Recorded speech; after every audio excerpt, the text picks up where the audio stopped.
In order to have a free will, where outcomes can turn out otherwise and yet not be utterly random, it's necessary for an agent or executive to be able to set conditions on how those outcomes will turn out.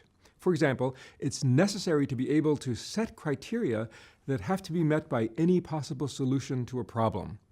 If I need to build a bridge, for example, the criteria are pretty clear. The bridge has to support itself, should be as strong as possible, as cheap as possible, and should take advantage of an island in the middle of the river that needs to be crossed. But criteria don't specify a unique solution. They constrain possible solutions. So we might first turn off our internal editor and generate lots of solutions given the finite set of specs or criteria that we are trying to meet or fulfill. We can build a bridge out of wood, we can build it out of gold or stone or glass or steel. It can be a suspension bridge or a covered bridge or a drawbridge. Once we've generated a bunch of solutions that meet our initial criteria or specs, we can turn on our internal editor and say, now gold is too expensive and wood could burn down and a drawbridge is not really necessary. So let's cross those possibilities off of our list. We might then conclude that steel is the best material to build the bridge out of, and that a suspension bridge that has a support on the island in the middle of the river is the best class of solutions. Next, in a sort of genetic algorithm, we can start the whole process over from this new starting point. Given that it will be a steel suspension bridge, how can we best meet our more refined specs? We can again turn off our internal editor in order to generate multiple possible adequate fulfillments of our specs. We can make the bridge this heavy or that high, and so on. Then we can turn our internal editor back on and sift through these new ideas and refinements. We can cycle between possibility generation and evaluation of possibilities as many times as needed. This kind of genetic algorithm is very much like sexual selection, except it does not involve generations of evaluations of some attractive ornament, such as antlers or a peacock's tail. It involves generations of ideas.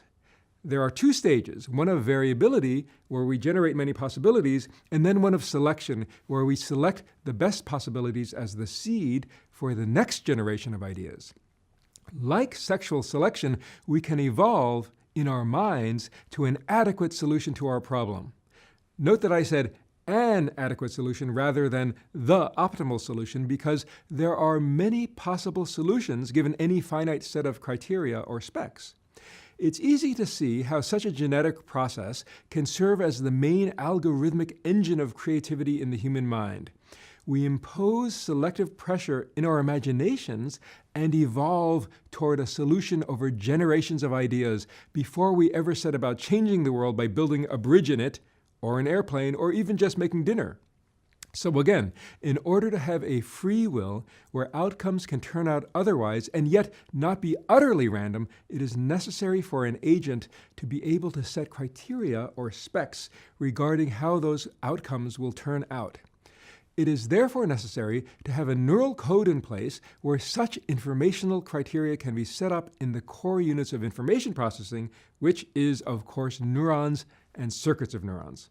I've argued that evolution has provided us with just such a neural code. It is one rooted in the dynamic resetting of synaptic weights, such that a neuron will fire if particular informational conditions are met. But having such a neural code in place alone is not sufficient for having free will. In addition, it is also imperative that there be an executive system in place that can set these neural criteria as needed in order to generate the kinds of outcomes and solution that it needs now. Luckily, we also have such an executive, or rather, I would say we have a whole series of such executives in place, each of whom specializes in a particular domain of decision-making. We don't have a single dictator running the show in our brains like an internal Mussolini. Instead, we seem to have something more like a family of various executives, each of whom is expert in his or her own domain, just as in a family, one person might be in charge of cooking in the kitchen and a different person might be in charge of fixing the car when it breaks. This functional and associated neuroanatomical modularity appears to have evolved because specialization and parallel processing worked more efficiently than having a one-purpose-fits-all executive control network. For a similar reason, we do not have one all-purpose internal organ. Instead, we have one organ specialized for this function, say pumping the blood, and a different organ specialized for that other function, say breathing. Likewise, it seems we have different mental organs specialized for different kinds of decision-making, each with its own control systems in place.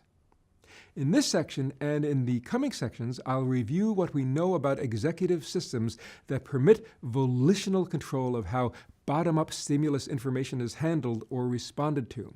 Control is top-down if it's not driven solely by facts about the stimulus, but is instead also in part driven by the needs and criteria held by an executive system, say in a working memory buffer.